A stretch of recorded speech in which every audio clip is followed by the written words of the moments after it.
September 2008. The financial system was collapsing. 10 million Americans would lose their homes. Retirement accounts were wiped out. Life savings gone. But while you were losing everything, a small group of people were making billions. Not by accident. By design. This is the story of who really got rich from the 2008 crash, and why they're setting up to do it again. To understand who profited, you need to understand what actually caused the crash. It wasn't complicated. Banks had figured out a magic trick.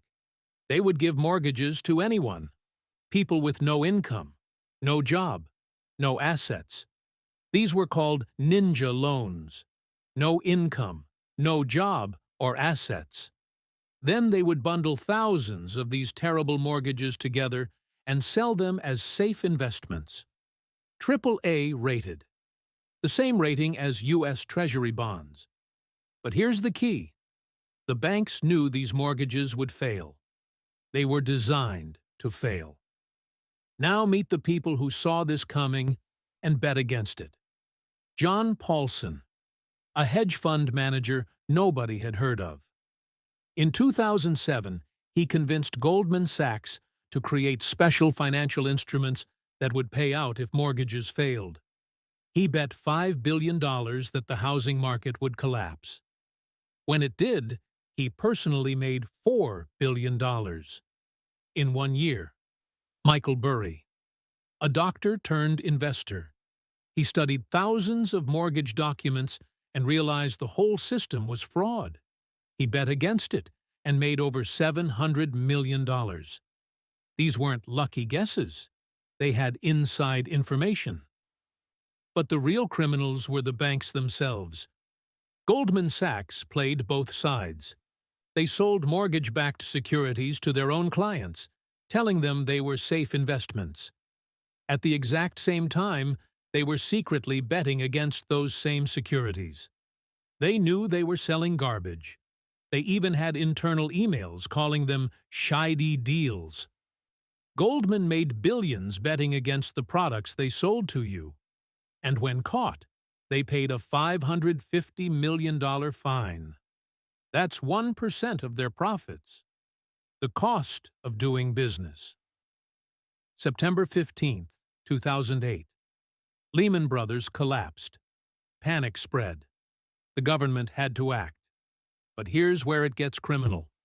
Treasury Secretary Henry Paulson demanded $700 billion to bail out the banks.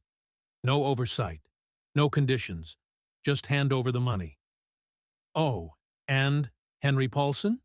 He was the former CEO of Goldman Sachs. He bailed out his former company with your tax dollars. Goldman got $10 billion. They used it to pay themselves bonuses. $46 billion in bonuses. While you were losing your house. Meanwhile, regular people were destroyed. 10 million foreclosures, 9 million jobs lost, $17 trillion in household wealth evaporated. Retirement accounts cut in half. But banks? They got bailed out. You? You got nothing. Actually, worse than nothing. You paid for the bailout with your taxes. Then you paid again with inflation. Then you paid again with unemployment. The banks that caused the crisis got rescued. The people who got scammed got abandoned. So, who made the most money?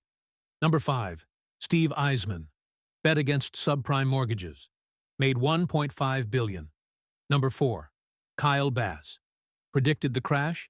Made $500 million personally. Number 3. Michael Burry. $700 million. Number 2. John Paulson. $4 billion. But number 1? Jamie Dimon, CEO of J.P. Morgan. His bank bought Bear Stearns and Washington Mutual for pennies on the dollar during the panic. J.P. Morgan is now worth $500 billion. Dimon's personal net worth? $2 billion.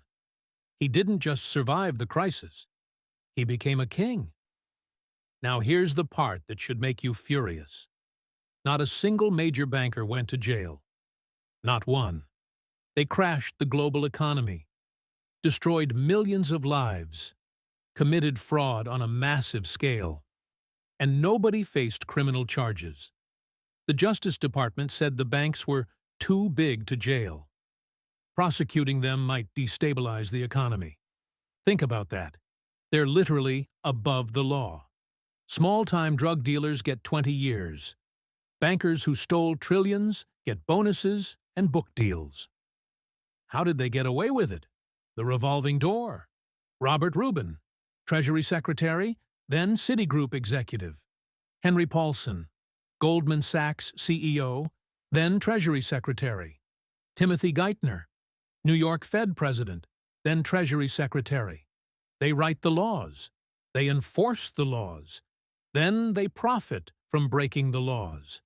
It's not a conspiracy. It's the system working exactly as designed. A system where banks regulate themselves and taxpayers cover the losses. Here's the scary part. They're doing it again, right now. Banks are making the same risky bets. Commercial real estate is collapsing. Regional banks are failing. And the Fed just started cutting rates, flooding the system with cheap money again. The people who got rich last time are positioning for the next crash. They know how this ends. And they're betting you'll pay for it. Again. So what's the lesson? The system isn't broken. It's working perfectly. Just not for you. When you take a risk and lose, you lose everything. When banks take risks and lose, you bail them out. Privatize the profits. Socialize the losses. That's not capitalism. That's not a free market. It's a rigged game. And the people who rigged it got rich beyond imagination while telling you to take personal responsibility. The 2008 crash wasn't a failure of the system. It was the system succeeding at transferring wealth from the bottom to the top. Can you protect yourself? Not entirely. But you can understand the game. When you see banks taking massive risks, they're setting up another crash. When you see bailouts, they're stealing from you. When you see no prosecutions, they're above the law. The 2008 crash taught us one thing. They will do it again. Because they got away with it. And they got rich doing it. The question isn't if another crash is coming. It's when. And who will profit this time? 2008 wasn't an accident. It was a heist. The biggest wealth transfer in history. And the people who pulled it off are still in power. Still making the same bets. Still protected by the same system. Understanding this isn't about conspiracy theories. It's about recognizing a pattern. Because patterns repeat. And next time, maybe you won't be the one paying for it.